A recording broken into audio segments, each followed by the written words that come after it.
আলহামদুলিল্লাহ, লাকিলি আমি আমার পার্সেলটি পেয়ে গিয়েছিলাম ঈদের ঠিক একদিন আগেই। আমি তো একেবারে হোপ ছেড়ে দিয়েছিলাম যে ঈদের দিন আমি আমার ঈদ ড্রেসটি পরতে পারবো না। আর এই জন্য আমি আলাদা করে অন্য আরেকটি ড্রেস সিলেক্ট করে রেখেছিলাম, যদি পার্সেলটি হাতে না পাই তাহলে এই ড্রেসটি পরবো। কিন্তু লাকিলি ঈদের একদিন আগে হাতে পেয়ে গিয়েছিলাম, যদিও পার্সেলটি প্রায় সন্ধ্যা 8:30টার দিকে এসেছে। আমার পার্সেল কখনোই এত লেট করে না, মানে এত রাতের সময় কখনো হাতে পাইনি, যেটা একদমই আনএক্সপেক্টেড ছিল। বাই দ্য ওয়ে, আজকের দিনটি ছিল শেহজাদের জন্য। শেহজাদকে নিয়ে আমি প্রায় চিলড্রেন হলে যাই, সেটা হোক এরিয়া পার্ক, সেটা যে কোনো জায়গা। আমার বাচ্চা না যতগুলা রাইডে চড়ে তার থেকে বেশি রাইডে আমি নিজেই চড়ি। আসলে এটা আমি বিলিভ করতে চাই না বা বিলিভ করি না যে বিয়ে হলেই যে সবকিছু শেষ, বাচ্চা হলেই যে তোমার লাইফ শেষ, এরকম কিছু। হ্যাঁ, অনেক রেসপন্সিবিলিটি বাড়ে, অনেক কিছুই দায়িত্ব আসে কাঁধে, যেখানে শেহজাদ অনেক বেশি এনজয় করে। সবচেয়ে হাস্যকর আর মজার বিষয় কি জানেন, সেখানে শেহজাদ গিয়ে যতটা বেশি এনজয় করে তার থেকে বেশি এনজয় আমি করে থাকি। আর এর জন্য যে নিজের শখ আহ্লাদ সব ভুলে যেতে হবে, সব মাটি করে দিতে হবে, এটা মানতে আমি রাজি নই।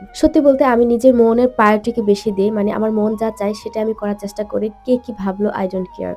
আমি এটা বিলিভ করতে চাই যে দিন শেষে যাতে কখনো আফসোস জিনিসটা কাজ করতে না হয়, যে এরকম মানুষ এটা বলতো তার জন্য আমি এটা করতে পারিনি, কিন্তু আমার করতে ইচ্ছে করেছিল। এই জিনিসটা কখনোই আমি বিলিভ করতে চাই না। আসলে যেমন আমরা এক এক মানুষ এক এক ধরনের, তাই এক এক ধরনের চিন্তা ভাবনা এক এক মানুষের হতে পারে, এটাই স্বাভাবিক। তাদের চিন্তা ভাবনা অন্যরকম আর আমার চিন্তা ভাবনা এরকম। আমি যেমন আমি সেটাই শো করি, এটা আমার দোষের কিছু না। তো আজকে এই পর্যন্ত, ভালো থাকবেন সবাই, আল্লাহ হাফিজ, বাই বাই।